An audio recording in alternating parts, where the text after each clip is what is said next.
now that we've done all the serious part, Just sit it on the. and it's been so serious so far. Exactly.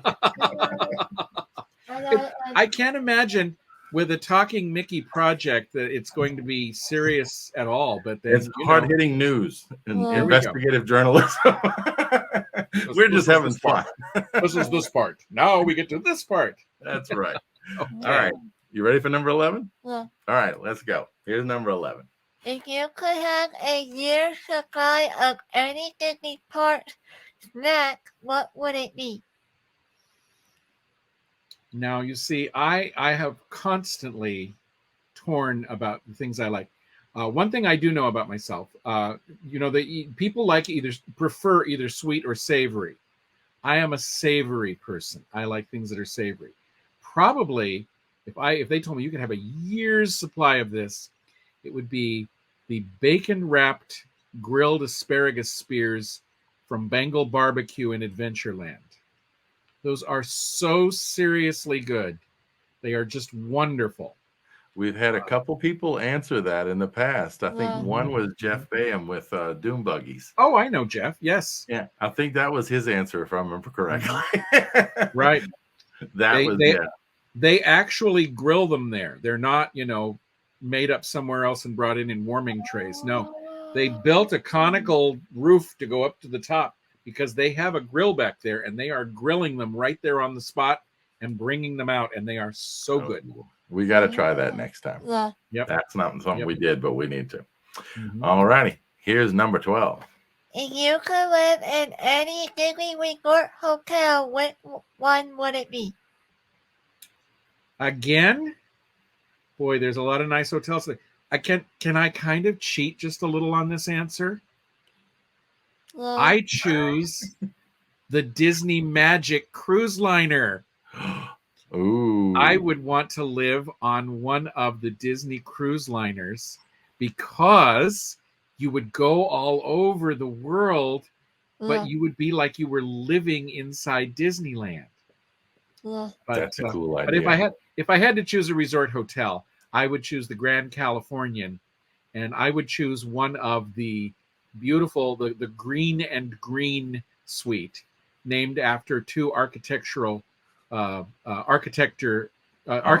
and brothers who designed beautiful bungalows up in Pasadena and Southern California. Okay. And if you ever get back to the Grand Californian Hotel, ask, is there any possibility to see? There's 4 suites, 2 in the style of Frank Lloyd Wright and 2 in the style of Green and Green. And the big Green and Green suite is absolutely beautiful. I could be very happy living there. I think we've seen videos of the theme suites that they have, but I don't think we've seen those. That's over at the Disneyland Hotel. That's right. Oh, okay. The Grand Californian is all California arts and crafts, and the Frank Lloyd Wright and Green suites are up on the top floor. Well, we're going to have to look and see if somebody maybe has videoed that. Huh? Mm-hmm. That would be cool to see. Wow, that's a great answer. All right, you ready? Here's number 13.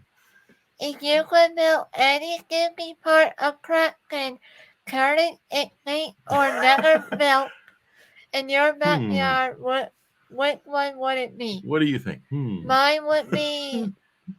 yours? You're going to go with yours first? I think we have the same answer because we talked about this. I think I would build the mine train through nature's Wonderland. Walt was so proud of that attraction. But I'll tell you another one that I did get to experience as a youngster, and I really enjoyed, was the adventure through inner space. Ooh. That was pretty amazing. Yeah, Paul Frees. But if you want to be really sneaky, you could say, the Disneyland Railroad. Because then you'd have to build everything that the Disneyland Railroad goes through, and think about that. You'd get all that great stuff as part of the Disneyland Railroad. But if it was a Disney theme park attraction, current, extinct, wait a minute, it says, or never built. Oh my goodness. See, I know too much about, I'm really a big Disneyland fan. Yeah. But I'm going to say mine train through nature's Wonderland. That work for you? Yeah. That's a great answer. Mine would be the Disney World Cosmetics that was Honey. Oh, I think And after that, Paul will come with him. her other favorite is Haunted Mansion, and she would want to have Hatbox Ghost in the Disney World version of Haunted Mansion. Although I think my favorite is still the Disneyland version of Haunted Mansion. I like that one. When people ask me my favorite current attraction, I always say it depends on whether I most recently experienced the Haunted Mansion or Pirates of the Caribbean. That's right. Yeah. Oh, and you have a jar from. This is her Hatbox Ghost jar. There you go. The one that took like over 100 bucks. Yeah, we were there because we were there in 2019. It was they still find the 50th birthday. Yeah, it was the 50th for Haunted Mansion that year. So that was fun. Wait a minute, ain't Disneyland before you or after you? What? I'm sorry. Ain't Disneyland Haunted Mansion is before your birthday or after? Before. Okay. By like a month. So, I know it's in August. At least there's something older than me. Well, it's in August. Well, I'm pleased to say that I am still younger than Disneyland itself. There you go. I'm younger than that. But no, a Haunted Mansion, of course, opened in 1969 at Disneyland. And so there's a lot of people who are younger than that are now no longer young. I'll just put it that way. Time flies. Yes. All righty. Okay. Here's number 14. If you could only visit one Disney theme park in the future, which one would it be? Disneyland. Oh, let me think about this. No, it would be Disneyland. In other words, if you had to confine yourself to only one Disney theme park for the rest of your life, it would be Disneyland. It was the park that Walt Disney personally built. Yeah. He spent 10 years working in it, laboring over it. There's still a lot of Walt in that park. I know a lot of people say, oh, they've taken out so many things that he left. Walt never wanted it to be a museum. No. And here's an interesting thing. As far as I know, it is still true to this day.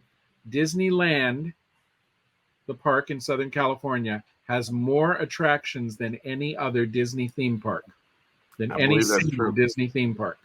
Oh. We were there for 2 full days. We were there a couple days at California Adventure, I believe. And we didn't get to everything. It was just so much, you know. And But we managed to ride Alice, though. We managed to ride Alice. We did the Walk in Walt's Footsteps, and that was the ride that they took the tour on. Oh, so very good. We did that for the first time. That was really interesting because it's a long line, but it's worth it. There you go. But we learned that Alice and Mr. Toad share the same show building. Alice and Mr. Toad share the same show building. Yes, they do. Okay. I'll tell you a joke that a friend of mine often tells. There's the room in Alice in Wonderland that you go up the highest point and you're moving around where the cards are painting the roses red. Used to be a tea party scene. Is built directly over the scene where Mr. Toad and his car have hit the train. And you remember you go in and there's the devil and the little demons bouncing up and down. And it gets very, very warm in there. Well, when you're upstairs in Alice, when you come around that corner, the room gets very, very warm. And a friend of mine says, oh, it's as warm as you guess where in here, because they know down below is where Mr. Toad has taken you to hell with devil and his demons. Oh, that's what he says. So when you ride that, you can kind of see the temperature difference. You'll know where you are, huh? Oh. Yes, that's cool. But yes, the two rides kind of dovetail into each other. That was neat. Yeah, we definitely need to get back because there's many things we didn't get a chance to do.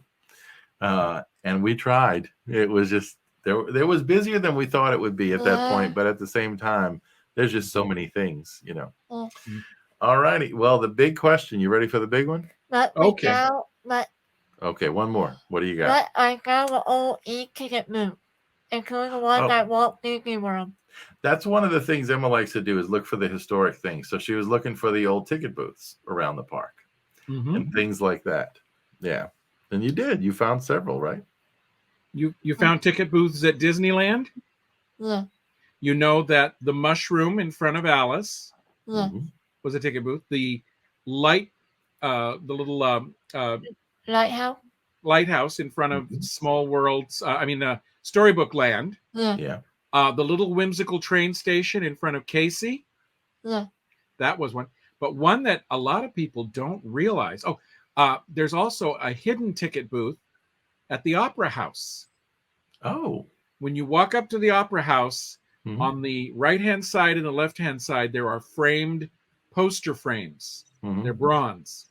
The one on the left, not only did it used to be the ticket booth, but the little tiny booth is still back behind the wall. Oh, wow. One day they left the door open, and I had my camera there. Yeah. So you know what I did? I took pictures and pictures and pictures. And you can see right where they had filled in the window, and then they put posters on the back. And there is also a really important ticket booth at Disneyland. When you're walking past It's a Small World on your way to Toontown, all the way at the back of the park, Okay. over on the left-hand side, there's just this rather plain little square building sitting there, and it has a really, really decorated roof. It has little jigsaw work and a little peaked roof.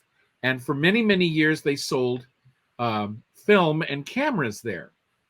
Well, nobody buys film anymore, Yeah. so they closed it. But they didn't remove it because they know it is the very last, what were called central ticket booths. Oh. And it used to be over in the middle of Fantasyland. And if you didn't want to wait and go up to the mushroom and buy a ticket for Alice, or go up to the lighthouse to buy a ticket for Storybook, you could go to the central ticket booth, which was this rectangular booth with the big window in the front, and you could buy tickets for anything in Fantasyland. Oh, there you go.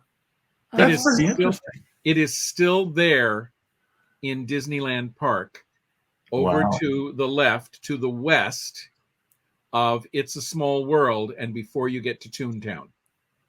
That's cool. That's something you got to look for. Mm-hmm. What? Now, what are your opinions on Disney closing down Mickey Toontown for the new update? Oh, yeah. What do you think about the new update to Toontown that's coming? Now, see, you're catching me in kind of an awkward place, because I'm officially here as part of the Carolwood Foundation, but I also am a big fan of Disneyland.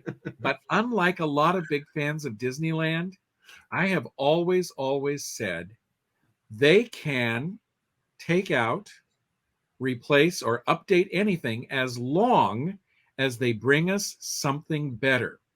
Yeah. Because that's what Walt wanted. I mean, do you realize that Walt Disney redid Tomorrowland twice? Yeah. The 1955 Tomorrowland was completely redone in 1959. And then he was working on All New Tomorrowland when he died in 1966. And it opened in 1967. So Walt would not have wanted things to stay the same over and over again. Frankly, Toontown needed a little TLC. Yeah. I'm so happy that they're putting this big, exciting new attraction back there. Mm-hmm. And interestingly enough, I was there at the opening day of Toontown and took lots and lots of photographs. In fact, if you go online and look up a blog called 30 Years Ago at Disneyland, that's a blog that I have that is sponsored by another website. Okay. And you will be able to see coming up in next year, actually, because Toontown hasn't opened yet 30 years ago. Yeah. But you'll be able to see other pictures that I took, and some other things that I was involved with. But I'm excited about what's happening with Toontown, and I think from everything I've seen so far, I think it looks like they're going to do a good job. We were talking recently. Emma had the opportunity to talk to Kevin Lively, who was an Imagineer up until recently. And he was saying, we were asking him a question about, what would he ask Walt, which is your question coming up. And he said, if he was walking Walt through Disneyland, Walt would probably say, why is that still here? for like the tiki room or something else. Is this the best we got? Why is that so?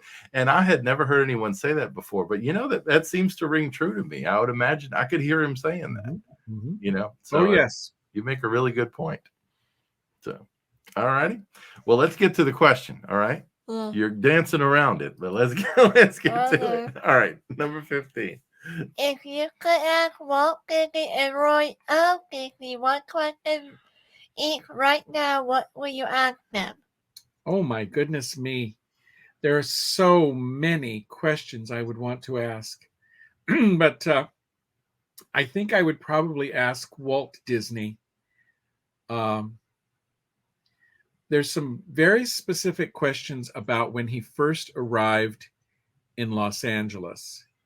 And I would have to go through and review some of the questions I have. But I'll tell you, one question I've always wanted to know is exactly what kind of work did you do in the garage behind your Uncle Robert's house, and how long did you work there? Because there's been a lot of questions and mystery. I'm also involved with the Garden Grove Historical Society down here in Orange County. Yeah. They have the little garage that was behind Uncle Robert Disney's house, Robert and Charlotte Disney's house. And a club I belong to helps with the preservation of that very important little building. Some people say, oh, he wasn't there for very long. And other people say, oh, it's the most important building. Walt himself said, we started the company in my Uncle Robert's garage. I would ask him, what exactly did you do there, and how long did you work in Uncle Robert's garage? Because I would love to know that answer. That's a historically significant question, isn't it? Right. That's really something. All right. Right. Well, you want to ask about any question for Roy? What about Roy? Yeah. Boy, Roy O. Disney, what a wonderful brother he was. And this is going to be a very strange thing, because you're going to say, where does this come from? I just realized, oh, this goes right to something I want to know. I would have asked Roy O. Disney, what exactly was the nature of the business relationship between you, your brother Walt, and Jewelstein of the Music Corporation of America? Because there's been all these different versions of exactly how Jewelstein and MCA were involved with the Walt Disney Company, and it goes actually directly to the Florida property. MCA became the parent company of Universal. Universal is both a studio and a municipality. A lot of people don't realize Walt Disney World is both a theme park and a municipality. It's the Reedy Creek Improvement District, and it also has a town in there. It's a tiny little town with just a group of trailers and some people who live there. Not Celebration. That's actually separate. It's a separate part. But I would love to ask Roy O. Disney, what was the exact nature of the business relationship? Isn't this an interesting, fun question?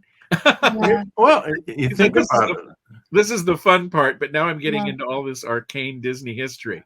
That's what I would want to ask Roy O. Disney, was about, because also when Jewelstein funded the Eye Institute at the UCLA, the Jewelstein Eye Institute, Walt Disney donated a beautiful tile mural for the waiting room, for the children's waiting room, because the children who went there to have their eyes inspected, and some of them, it was very frightening.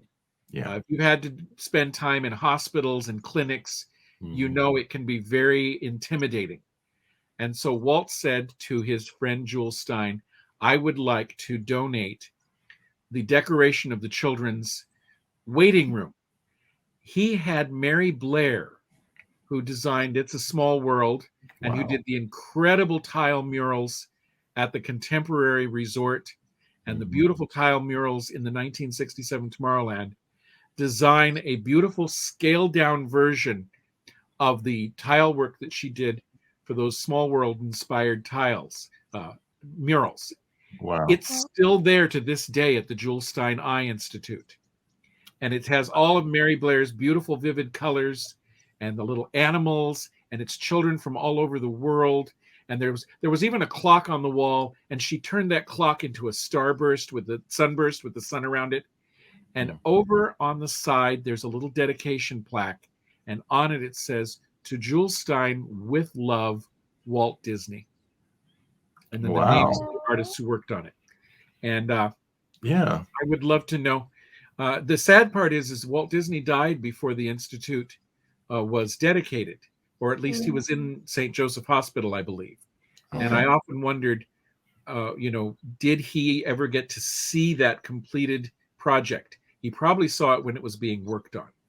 Yeah. Look up sometime Mary Blair's mural for the Jewelstein Eye Institute. We will do that. I would love to know about the relationship between the Disneys and Jewelstein. And then Jewelstein also gave Roy a great deal of advice, on legal advice and business advice on operating Walt Disney World as a municipality because of the experience he had with MCA, Universal, and Universal City.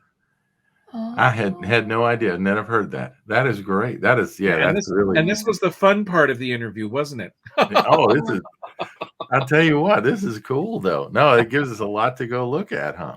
What? Question though. You have a question? Yeah. Okay. When you get AMC. MCA. Oh, MCA. Oh, okay. I thought you were talking about the theater. No. AMC. No. MCA. AMC is a theater chain. MCA was the Music Corporation of America, which was an organization that was founded by Jewelstein. Yeah. He started out, see, you're going to get me going on a totally different topic.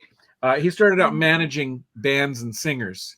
And then eventually he became involved with Decca, the recording company, and then Review TV Studios. That's how we ended up with all those TV programs being produced at Universal Studios. And but as I say, they were friends with the Disneys, and I would want to talk to Roy about their friendship with Jewelstein.